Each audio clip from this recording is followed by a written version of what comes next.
gente linda de Solaris. Hoy venimos con un libro de ciencia ficción, de uno de los grandes maestros, de Michael Moorcock, que muchos lo conoceremos principalmente por sus grandes obras como El Campeón Eterno, toda la saga de Elric, Corum. Hay una gran parte de fantasía y que también incorpora el bastón rúnico, que es sumamente interesante, muy rica, sumamente recomendable, y yo diría de mis escritores favoritos, que en muchos puntos para mí supera a Tolkien y a otros muchos más actuales, ¿no? Pero yo no quería ir hoy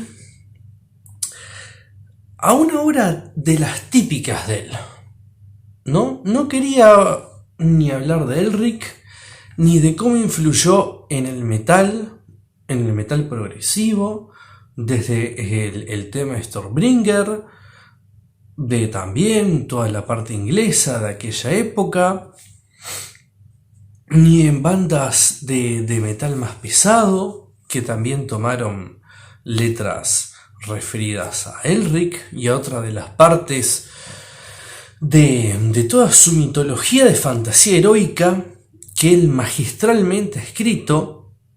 Tiene algunos puntos más flojos que otro, principalmente en, creo yo, el último libro de Elric, pero que siempre ha sido un 9 de 10 o un 10 de 10 en toda esa parte fantástica.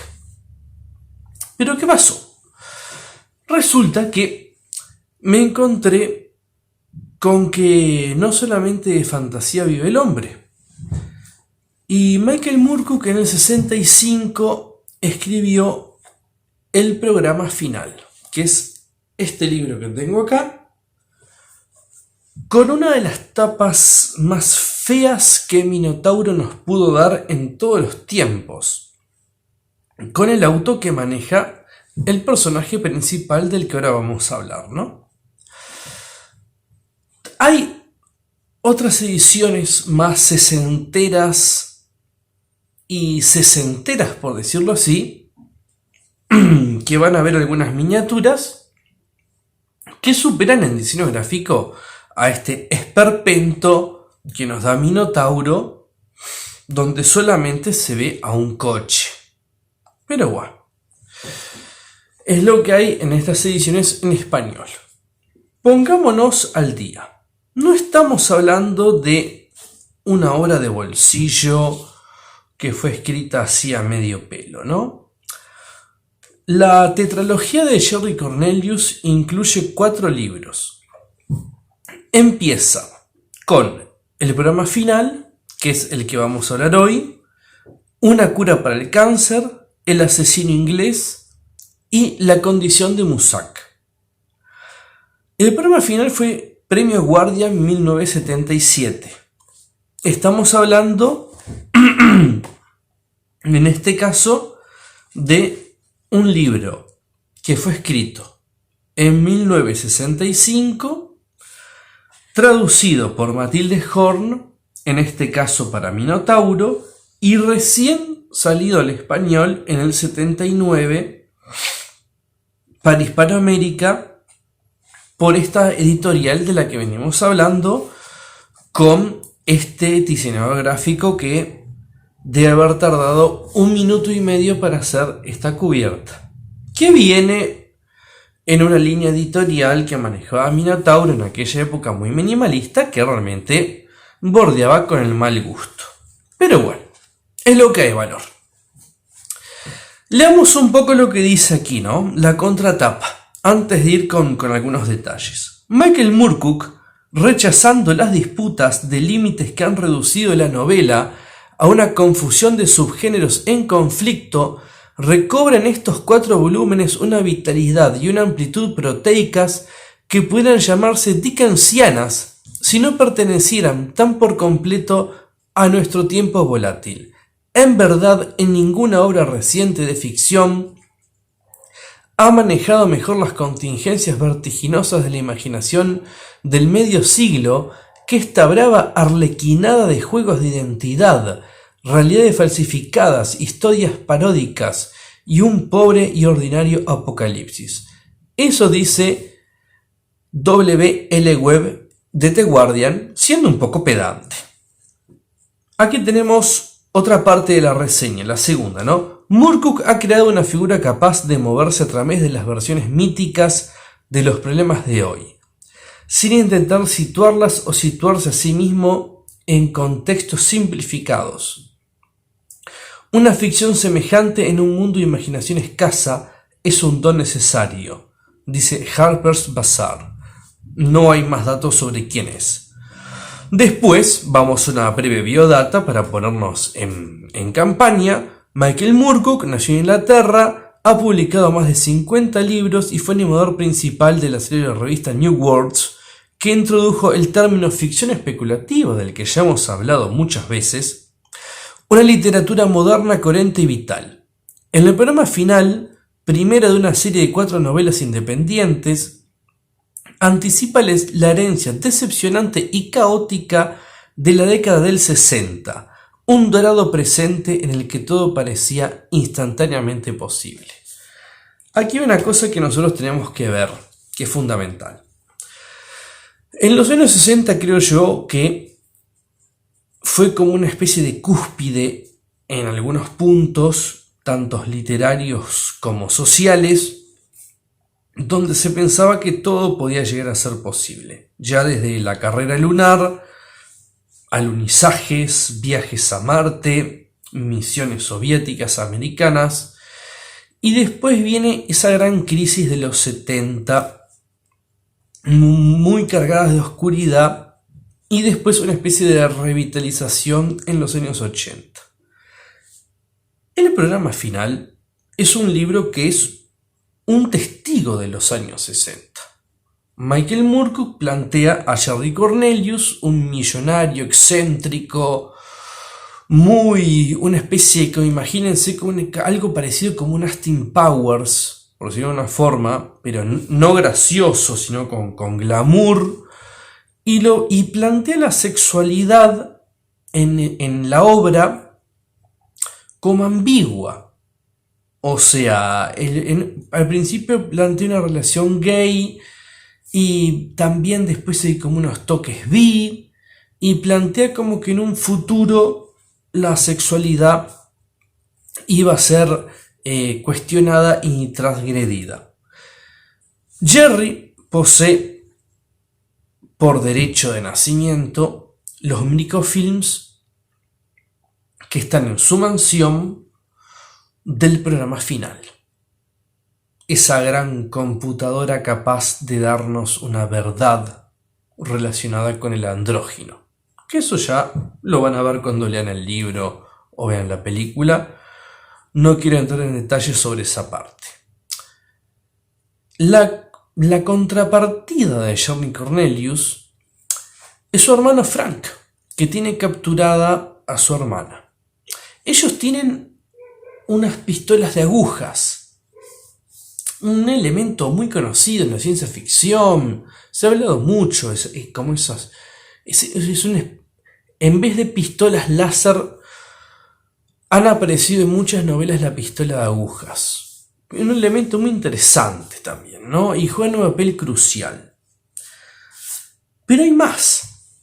También juega con todo el tema de la tierra hueca, de los experimentos que hicieron los nazis, de la tierra de Thule.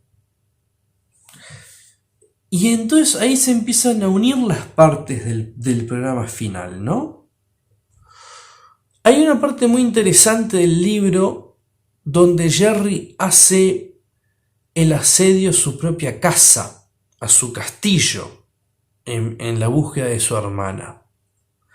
Bueno, todo esto tiene consecuencias trágicas. Pero al mismo tiempo el libro se carga en hablar de canciones, de descripciones de la época que lo sobrecargan Y capaz que para una persona que lo lee tantos años después, resulta un poco cansino en algunos puntos el libro.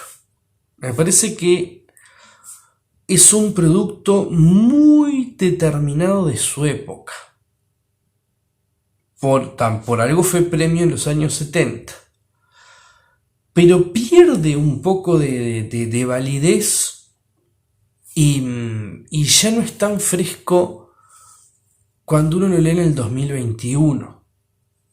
Yo no había llegado a la saga de Jordi Cornelius a no ser de oídas, y este fue mi primer contacto cuando conseguí la edición de Minotauro usada, ¿no?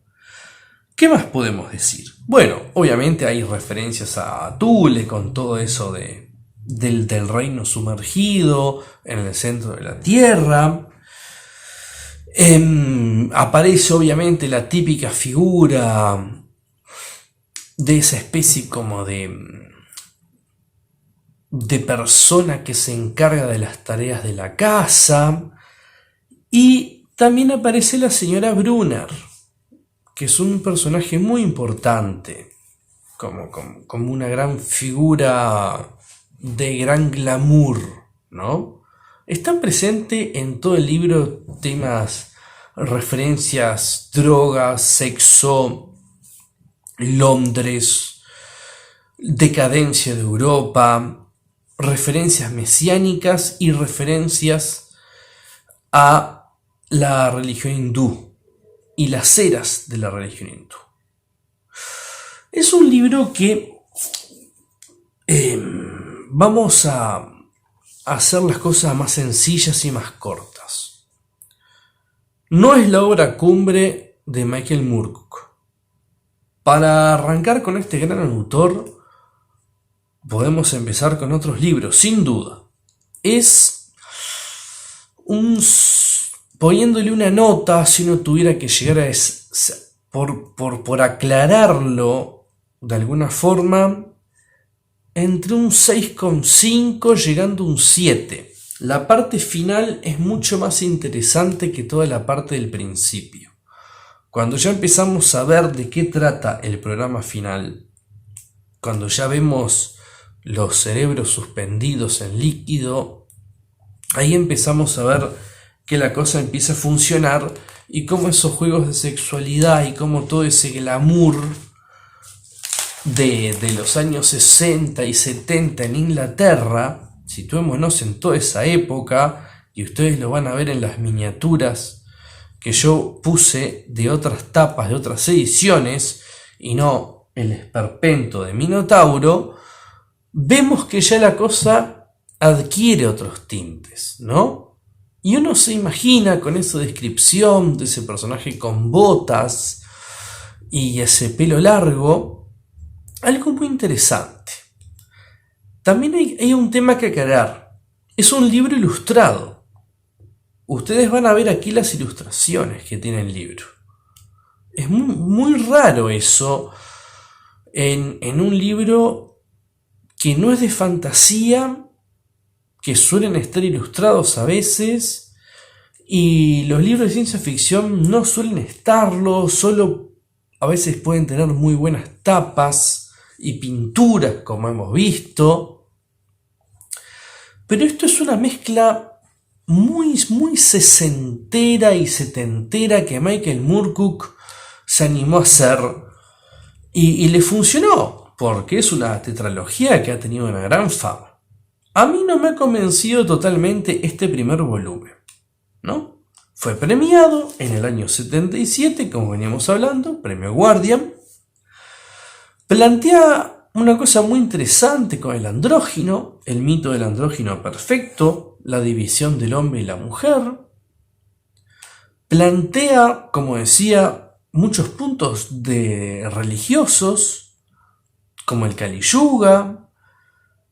Es interesante algunos puntos. Es interesante el personaje de Cornelius.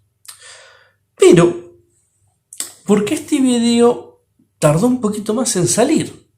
Cuando yo estaba buscando algunas imágenes, me entero que había una película del 73 con toques muy bizarros, vamos a ser sinceros, ¿no? Una película que tiene esas cosas bien propias de su época. Robert Fuest es el director, pero en el screenplay no solamente está Robert Fuest, sino que también está Michael Moorcock, y se toma muchas libertades con respecto a su propia obra. Es prácticamente una reinterpretación, y en algunos puntos hasta la califican como una pseudocomedia negra.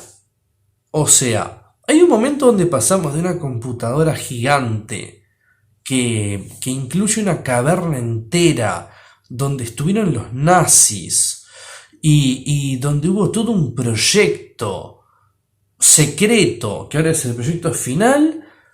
Pasamos a una computadora donde el propio Jerry dice es una lavadora, y parece una lavadora en la que le hayan puesto unos pegotines, ¿no? John Finch hace de Jerry Cornelius, me parece de una forma muy buena, muy dark, con una camisa siempre muy interesante, está muy bien vestido, pero tampoco toca los puntos sexuales ni los puntos disruptores de la novela. Entonces la película pierde enteros a por doquier. Quiere llegar a un mayor público, y para llegar a un mayor público deja de lado todos los temas que realmente son rompedores del libro y los reduce a una cierta aventura de acción cinematográfica de medio pelo que no llega a ser como el libro. O sea que de nuevo tenemos a una película que es de menor valor que el libro, sin duda. Lamentablemente no se las podría recomendar, a no ser que quieran pasar una tarde viendo un poco de cine británico de los 70, que nos puede hasta sonar un poco bizarro. Bizarro significa valiente. Ahora, se ha transformado esa palabra como en otra cosa ahora, ¿no? Sí, es valiente, sí, se toma sus riesgos. Y si quieren conseguir el libro, yo creo que les va a resultar interesante, lo van a disfrutar, pero hay mucha pérdida de tiempo en algunas descripciones que me han cansado. Después de la mitad el libro agarra ritmo y se transforma y se lee muy rápido, pero la primera mitad del libro es cansina y es demasiado fruto de su propia época, ¿no? Mucho club, muchas fiestas, mucho exceso que marca Jerry Cornelius, y tal vez hubiera sido más interesante tocarlo desde un punto de vista más filosófico, como en otros libros que ha tocado Moorcock. Pero no deja de ser interesante. Yo no le puedo poner en este caso más de un 6,5, avanzando un 7 hacia el final. Tal vez, cuando lea la tetralogía completa, este libro se redimensione al ser el primero. Pero bueno, eso habrá que verlo en un futuro. Para mí la parte final de la película es demasiado diferente a la del libro y me parece mala la parte final de la película comparada con el final del libro, que es infinitamente superior y toca los temas mesiánicos y religiosos con una profundidad muchísimo mayor que la banalidad total de la película. Pero bueno, ahí vemos un poco, ¿no? Siempre esas diferencias de cine y libro, y son reinterpretaciones e historias diferentes. No las tomemos como adaptaciones. Vuelvo a lo mismo que ya había hablado antes. Así que tenemos programa final, Michael Moorcock. No les quería traer uno de los clásicos de él, sino este libro que había comprado hace poco, que estaba en el debe de los análisis. Fue un proceso largo, difícil, hubo que analizarlo despacio, ver la película, y yo les pido en serio que apoyen el canal, que lo compartan, que se suscriban y que realmente dejen comentarios y que no quede en un dar un me gusta en los posts ni nada por el estilo. Esto lleva su trabajo. Y creo que estamos viendo autores y estamos hablando de forma profunda de estas obras, y eso también hay que valorarlo y tenerlo en cuenta. Estamos tocando diferentes géneros dentro de lo que hemos venido en la ciencia ficción. Son todos autores importantes, son todas obras que han sido de culto, todas ganadoras de premios, y pueden servirles para alguna compra o para su divertimento, o si quieren descargarlo en digital o comprarlo en librerías. Yo en este caso, como les he venido hablando hasta ahora, han sido siempre en libros físicos, ¿no? De los que he leído para ustedes. No es en base a una reseña sacada de Wikipedia, sino que es en vivo y en directo, apenas después de leerlos o apenas después de ver inclusive la película. Así que estos son los datos concretos sobre Michael Moorcock. Es uno de mis autores favoritos dentro de los marcos ya citados. Esta no es una de sus obras más importantes y habrá que ver cómo se conjuga en un futuro, que después lo veremos, con las otras 3 piezas de esta tetralogía. Veremos cómo esta saga en el tiempo va evolucionando. Eso va a llevar un tiempo, no puedo decir cuánto en el canal. Por ahora no pienso ir al segundo tomo de Charlie Cornelius. Va a faltar un tiempo largo. Lo veremos posteriormente cuando trate de conseguir los otros libros en físico. Pero este es un buen inicio, y sepan que la película es muy regularota. Sepan a lo que se van a enfrentar. Bueno, chicos, compartan y se me suscriben, ¿eh? Por aquí los dejo.